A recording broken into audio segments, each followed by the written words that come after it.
Sebermula ini satu nuktah, sesuatu yang penting. Min aqwis asbabi raf'il khadabi, daripada sekuat-kuat sebab menghilangkan kemarahan, wadafi'ahu, dan menolaknya kemarahan, itulah tauhid hakiki. Itulah tauhid hakiki. Jadi yang bisa, penyebab yang paling kuat bisa hilang rasa marah kita itu kalau kita punya tauhid yang hakiki. Apa itu tauhid hakiki? Wa huwa i'tikadu, mengiktikadkan, meyakini Allah fa'ilun, bahwa tidak ada orang yang memperbuat, hakikatun, secara hakikat, fil wujud, pada segala yang wujud, illallahi ta'ala, kecuali Allah ta'ala.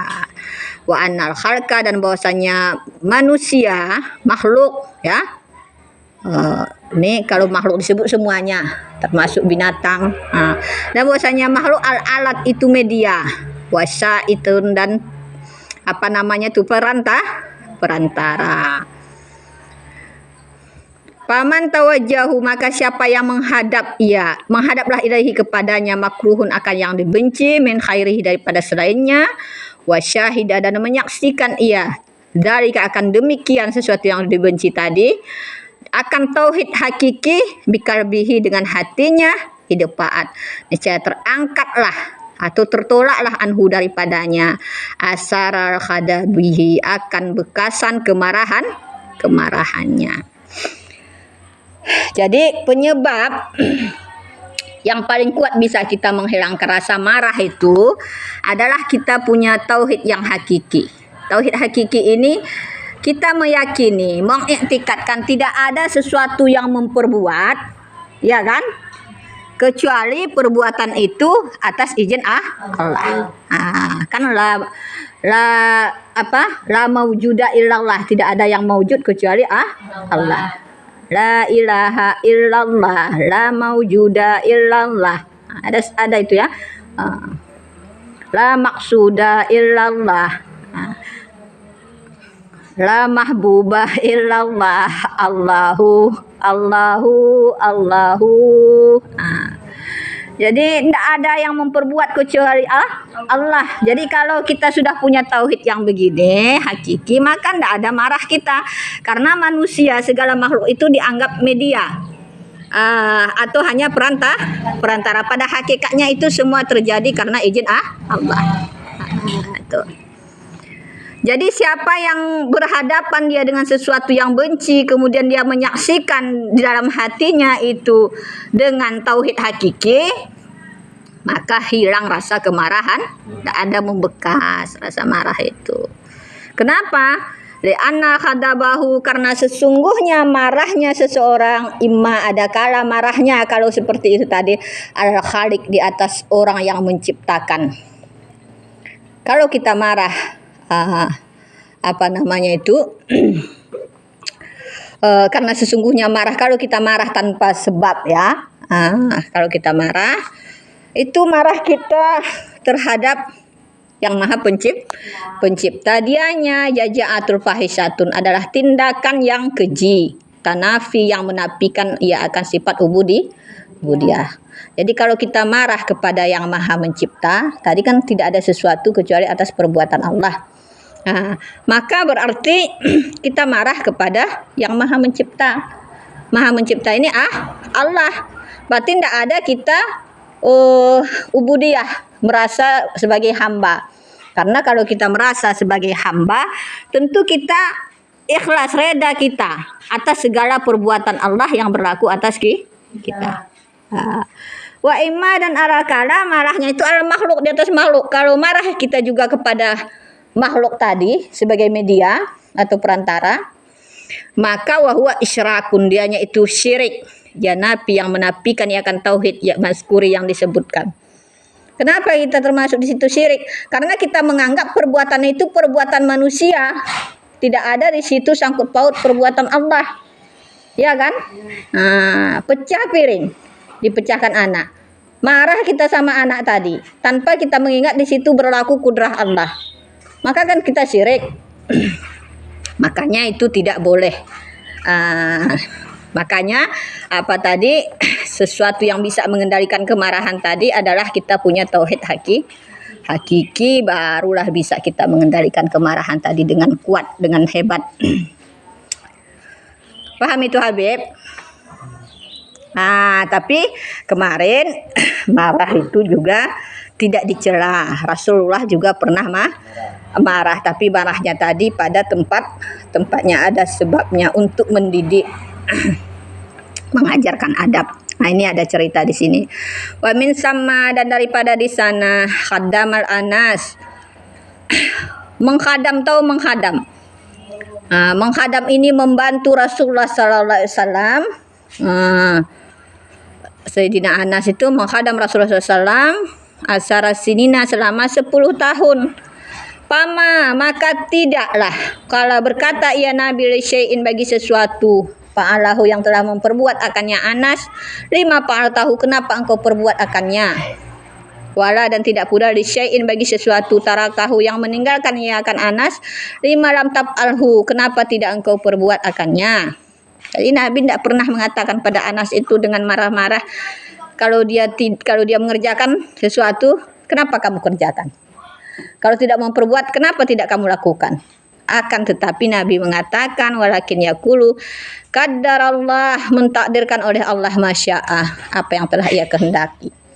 Kalau terlanjur sudah dibuat Anas, ya, lakukan sesuatu, mentakdirkan oleh Allah apa yang telah dia perbuati, wa masya'a, dan apa yang mengkehendaki ia, fa'ala, niscaya memperbuat iya, walau qadarallah, padahal telah mentakdirkanlah, wow itu hal ya, padahal telah mentakdirkanlah oleh Allah Ta'ala.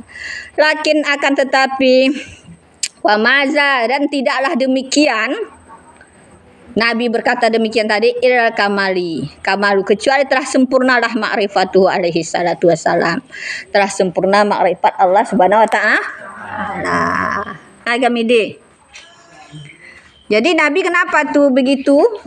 Karena sudah sempurna ma'rifatnya, sehingga dia tidak pernah menyalahkan, memprotes tadi. Nah itu. Karena sahabat juga tidak patuh-patuh. Enggak macam sekarang banyak pembangkang. Bi'annahu, dengan sesungguhnya, la fa'ilun, tidak ada orang yang memperbuat, wala muti'un, tidak ada orang yang memberi, wala mani'un, tidak ada orang yang mencegah, illallah, kecuali Allah Ta'ala. Jadi tidak ada yang memperbuat, tidak ada yang memberi, tidak ada yang mencegah kecuali Allah Ta'ala. Walaya napi, dan tidak ternapilah haza akan ini permasalahan marah, masalah apa yang telah sahlah oleh hadis. Maksudnya ada hadis yang bercerita tentang ini, yaitu min darabil Musa, daripada memukulnya Nabi Musa alaihi salam al-hajra, akan batu.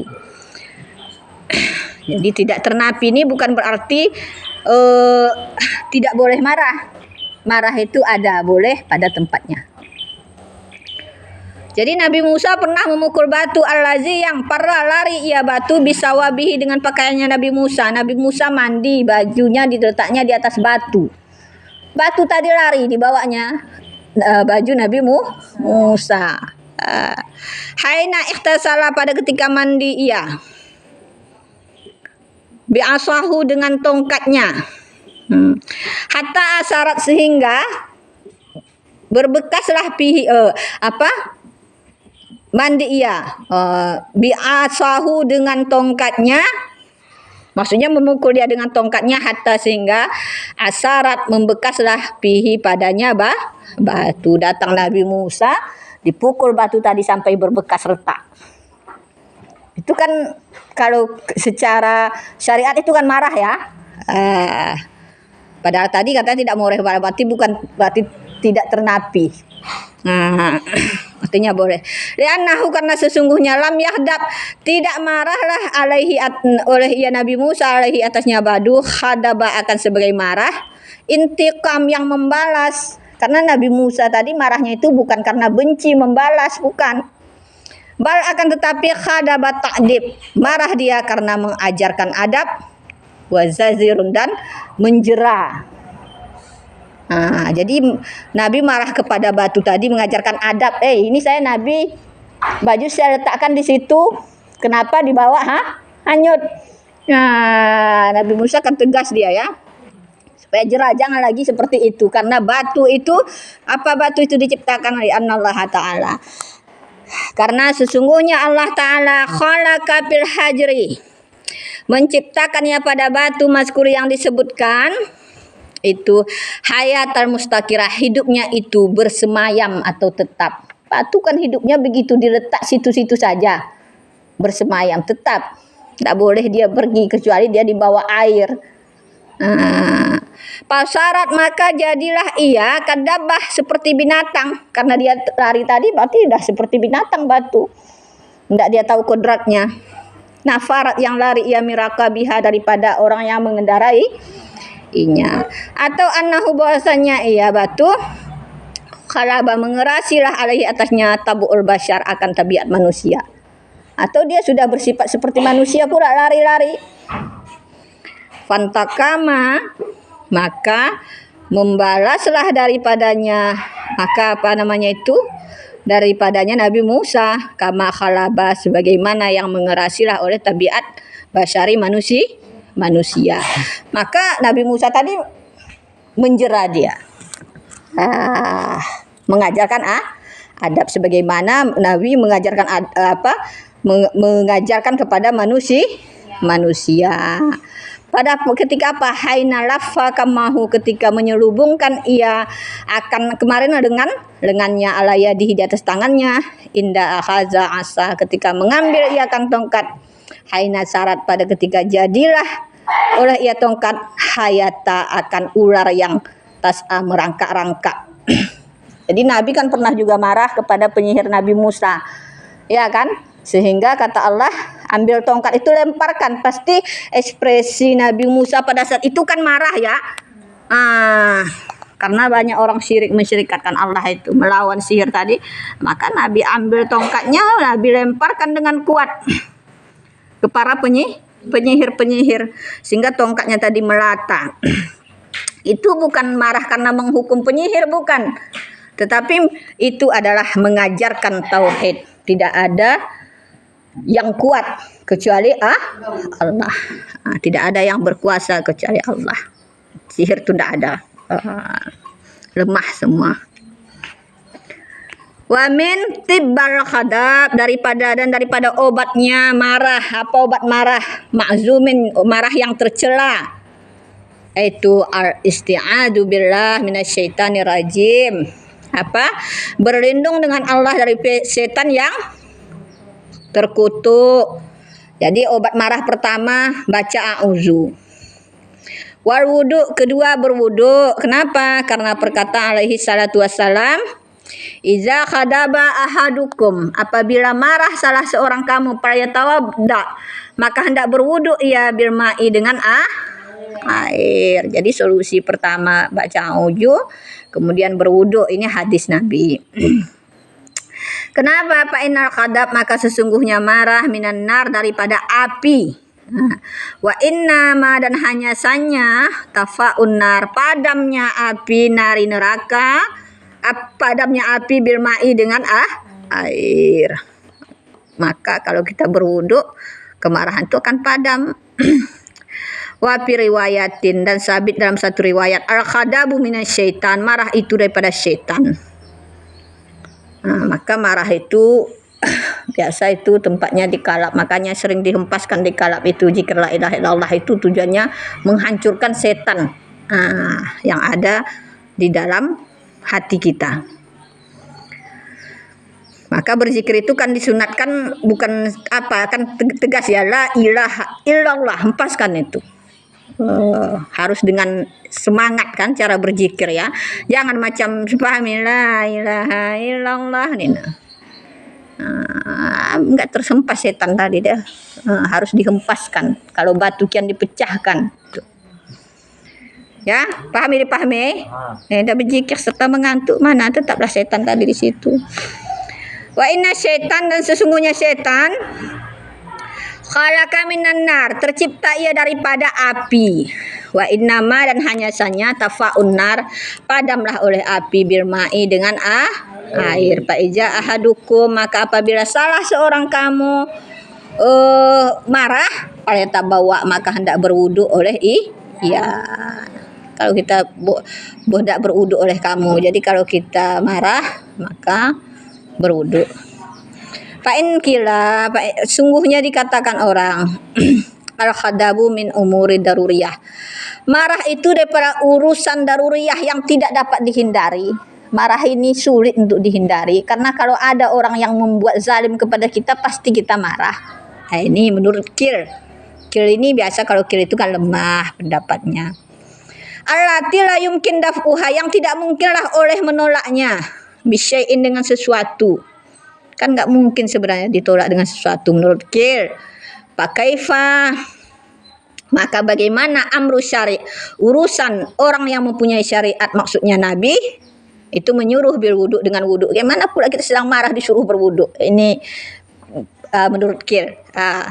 Indahu, di sisinya marah. Pal jawab, maka jawablah, jawabannya annahu, bahwasanya wa in kana, jika adalah ia kama zukira, sebagaimana disebutkan, illa kecuali annalahu, bahwasanya baginya marah asarun mutartibatun, itu ada beberapa bekasan yang bertingkat alaihi, atasnya marah. Maksudnya marah ini kan bertingkat-tingkat. Ada bertingkat-tingkat. Yumkinu daf'uha, yang mungkinlah oleh menolaknya marah. Wa ya'dadahu, dan membantulah akannya pendapat oleh qaul ba'duhum, oleh perkataan mereka ulama. Jadi jawaban ini juga dibantu oleh pendapat ulama. Marah itu kan bertingkat-tingkat ya. Kemudian kata ulama, al khadbanu imma makhlubul litaba'il hewani. Sebermula marah adakala mengerasi ia bagi tabiat hewani. Marah itu adakala mengerasi, artinya dia seperti hewan. Hewan. Wahaja, dan orang yang sudah seperti hewan ini memang la yumkin daf'uhu, tidak mungkinlah oleh menolaknya marah. Kalau sudah dia seperti binatang, berarti memang tidak ada lagi sifat ubudiyah di dalam dirinya itu. Tidak ada sifat lagi insaniyah, ya kan? Ini udah sulit dia menolak kemarahan tadi. Tapi kan nggak semua orang seperti itu. Pasti seburuknya orang pasti ada sifatnya masih manusia manusiawi. Ima ada kala khalibun, mengarasia bagi tabiat biriyadah, dengan batiniah, olahan batin. Payumkinu, maka mungkinlah daf'uhu, oleh menolaknya marah. Masih mungkin untuk ditolak.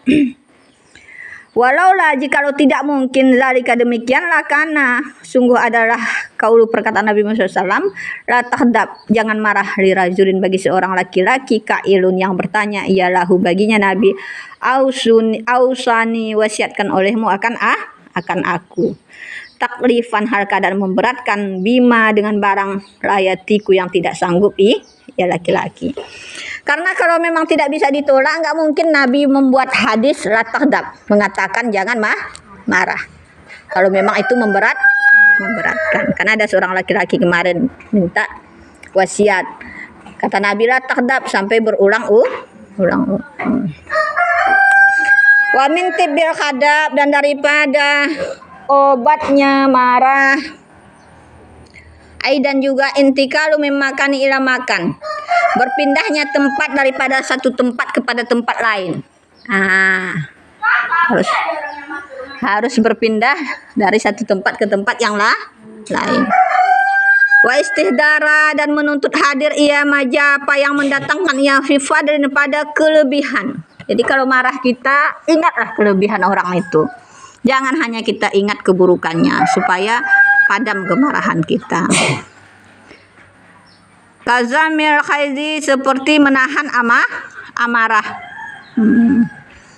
Fakat asani, maka sungguh telah mewasiatkanlah oleh Allah Ta'ala fi kitabihil aziz, pada kitabnya yang agung, alal kazimin al khaizi, di atas orang yang menahan amarah, Faqala maka berkata ia Allah walikaziminal khaizi dan bagi orang yang menahan amarah wal afina anin nas dan memaafkan daripada manusia. Ada firman Allah akan dibalas orang-orang yang memaafkan itu dengan ampunan kan itu ya. Wa khairi zalika dan selain demikian minal ayat daripada ayat. Nah ini wakat kala dan sungguh telah berkata oleh Nabi Muhammad sallallahu alaihi wasallam. Ini hadis nih jarang kita dengar nih. Ya. Ini kalau bisa dihafal ya. Apa tahu kalian nanti ceramah ya khutbah ya kan Jay. Wa man kaffa hadabahu kafallahu taala anhu azabahu. Siapa yang menahan akan amarahnya, niscaya menahanlah oleh Allah Ta'ala anhu daripadanya orang azabahu akan azabnya. Jadi hadis Nabi, siapa yang menahan amarahnya, niscaya menahan oleh Allah akan azabnya. Wa man khazana lisanahu, siapa yang menjaga ia akan lisannya dari marah, ya kan? Sitrullahu auratuhu, niscaya menutuplah oleh Allah Ta'ala akan aibnya. Jadi kalau kita marah bisa kita jaga lisan kita, Allah nanti tutup aib kita. Wa man i'tazara dan orang yang mengemukakan keojoran. I'tazar itu kan apa nama itu hasil ya kan bina apa namanya itu bida mutawah berarti hasil keojoran, menyatakan kepada Allah keojorannya, mengadu. Maksudnya kepada Allah. Siapa yang menyatakan keojorannya ilallah kepada Allah Ta'ala, kubilallahu, niscaya menerima oleh Allah Ta'ala azarahu akan keojorannya. Allah terima uzurnya itu. Jadi artinya mengadu kita kepada Allah saja. Karena Allah menerima keojoran kita. Wajah dan datang dan mendatangkanlah bahwasanya Allah Ta'ala yaqulu berkata ia akan ibnu Adam akan anak Adam, uskurni iza khadabta, ingatlah olehmu akan aku iza khadabta apabila engkau marah. Kalau marah ingat Allah, pasti permasalahan itu tidak akan melebar-lebar, ya kan? Kalau tadi bertengkar bisa mudah damai kembali kalau kita teringat Allah. Iza khadabtu apa tadi? Ulangi lagi. Berkata Allah Ta'ala akan anak Adam, azkurni, ingat olehmu akan aku iza khadabta apabila engkau marah, niscaya azkuruka, mengingat oleh aku akan engkau iza khadabtu apabila aku marah. Jadi kalau kamu marah mengingat Allah, pasti ketika Allah marah juga mengingat engkau. Jadi kalau Allah mengingat pala ahlaka, maka tidak menghancurkan ya Allah akan engkau. Piman pada orang-orang halaka yang telah menghancurkan oleh ya Allah. Jadi Allah nggak akan menghancurkan kita, nggak binasakan kita ketika Allah marah. Kenapa? Karena pada saat kita marah tadi kita teringat Allah. Waqala dan berkatalah oleh Nabi Muhammad SAW, ini sering ini dibahas. Laisa syadidu, tidaklah orang yang kuat itu bisyur'ah, orang yang mengalahkan lawan dengan cepat. Bukanlah orang yang kuat, orang yang mengalahkan lawan dengan cepat. Walakin akan tetapi syadidu orang yang kuat, allazi yang yamliku menguasai ya nafsahu akan dirinya ya indal khadab ketika marah. Menguasai itu menahan maksudnya. Jadi bukanlah orang yang kuat itu orang yang mengalahkan lawan dengan cepat bisyur'ah. Walakin akan tetapi syadid orang yang kuat, alazi yang yamliku yang menahan ia atau menguasai ia nafsahu akan jiwanya, dirinya indal khadab ketika marah. Jadi orang yang bisa menahan hawa nafsunya, orang yang bisa mengendalikan jiwanya ketika marah, itulah yang kuat. Bukan kuat itu dengan kuat tenaga ototnya, bukan. Wa qala sallallahu alaihi wasallam, berkata oleh Nabi Muhammad sallallahu alaihi wasallam, Apa katanya? Mangkazama khaizan, siapa yang menahan amarah. Wa huwa yaqdiru ala infazihi, dan dia itu kuasa di atas melepaskannya kemarahan. Nafaz ini kan maknanya tembus, maksudnya mampu dia melepaskan emosi itu, kemarahan. Malahu nisya memenuhilah akannya orang Allah oleh Allah Ta'ala akan aminan, akan keamanan, wa imanan, dan akan keimanan. Jadi kalau kita itu bisa menahan amarah, padahal kita itu mampu untuk melepaskan amarah tadi, tapi kita tahan. Maka kata Allah dipenuhi nanti hatinya itu dengan rasa aman dan iman. Wa qala sallallahu alaihi wasallam, dan berkata oleh Nabi Muhammad SAW, man syarahu, siapa yang senang ia, ayasripa, bahwa meninggikan. Syarapa ini memuliakan, bisa meninggikan. Meninggikanlah lahu baginya orang, albunyan, akan bangunan-bangunan di surga. Wa tarfa'u lahu, dan terangkatlah lahu baginya orang ad-darajat, akan derajat.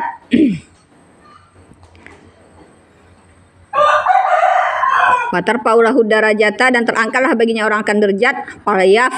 Falyafu amman zalamahu, maka hendak memaafkan ia akan orang yang telah menzaliminya. Nah, ini juga hadis Rasul. Siapa yang dia ingin nanti dapat tempat yang tinggi di surga, derajat yang tinggi di surga, ya kan? Bangun yang megah di surga. Falyafu, maka hendak memaafkan ia orang yang telah menzaliminya. Orang yang zalim kepada kita, kalau bisa kita maafkan, balasannya surga. Wayuta, dan memberikan ia man haramahu, orang telah menghalanginya. Wayasir, dan menyambung ia man qata'ahu, orang yang telah memutuskan akan silaturahmi akannya. Kemudian dia bisa pula memberi orang-orang yang telah menghalanginya, orang yang jahat kepada dia, mau dia bersedekah kepada orang itu. Kemudian mau pula dia menyambung silaturahim orang telah memutuskan hubungan dengan dia. Ini balasannya surga. Mudah mendapatkan surga itu. Kalau ada orang zalim, cukup kita reda memaafkannya. Nah, ya kan? Nah, ini mudah, tapi itu mudah. Secara lisan kita rasa mudah, tapi mengamalkan dari hati itu sulit. Tapi tadi tidak sulit kita menahan amarah itu kalau kita punya tauhid yang hakiki. Inilah pentingnya menanamkan tauhid di batin kita itu, supaya timbul keredaan di hati kita dengan segala apa yang kita hadapi. Paham? Jadi calon-calon ulama, ustadz kalian, calon ustazah, memang ujian itu berat, maka pentinglah ini tauhid ini.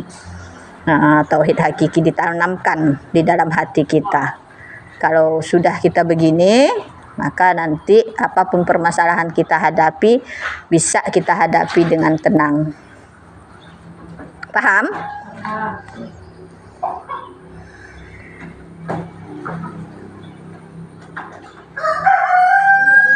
Dikenggo.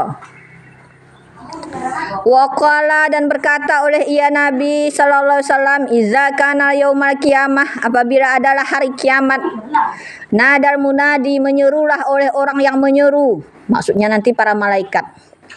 Ainal arifuna anin nas, mana orang yang memaafkan daripada manusia. Halamu ila rabbikum, mari menuju kepada Tuhan engkau. Halamu itu mari menuju kepada Tuhan engkau. Wahazaru ujurakum, dan ambil olehmu akan pahala kamu. Dipanggillah kita nanti di hari kiamat orang-orang yang pemaaf, supaya menuju Allah, ambil pahala dari sisi Allah. Itu dia. Wahakala kulli, dan sebermula hak di atas tiap-tiap imri'in, pribadi muslim, iza afa, apabila memaafkan ia, ayadkhul jannah, niscaya masuk ia akan surga. Hak orang muslim itu kalau memaafkan pasti masuk surga. Jadi mudah ya dapat surga ya. Cukup beri rasa maaf kepada orang yang zalim. Mudah-mudahan kita bisa memaafkan semua orang yang zalim kepada kita. Amin amin ya rabbal alamin. Wal hadis waridah, sebelum hadis yang mendatang bimakna haza, pada makna ini, kasiratun syahiratun, itu banyak lagi masyhur. Jadi banyak lagi hadis yang menerangkan tentang masalah marah ini. Bagaimana keutamaan bisa menahan bisa memberikan maaf terhadap orang-orang yang membuat kita marah. Itu banyak lagi hadisnya yang masyhur. Kalau masyhur itu berarti sudah pasti hadisnya hadis yang sahih. Wallahu a'lam.